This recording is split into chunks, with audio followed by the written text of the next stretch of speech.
Ndonse në këtë periudhë fluksi i lëvizjeve është rritur ndjeshëm në zonën e Bachallekut për shkak të sezonit turistik, UNA po vjen për ndërtimin e këmbëve të urës së re. Ky investim i rëndësishëm i infrastrukturës synon të japë një zgjidhje afatgjate sigurisë dhe lehtësimit të qarkullimit në njërë nga nyjet më strategjike në veriun e vendit.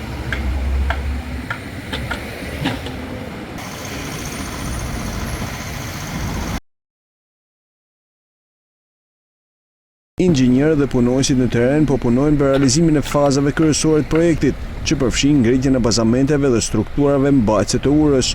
Punimet po zhvillohen paralele me lëvizjen e mjeteve, çka kërkon edhe masa të shtuara sigurie në kantier.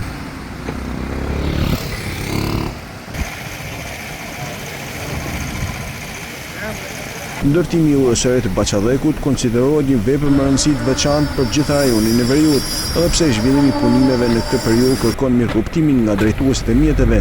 Përfundimi i saj premton transformimin e këtij segmenti dhe rritjen e parametrave të sigurisë rrugore.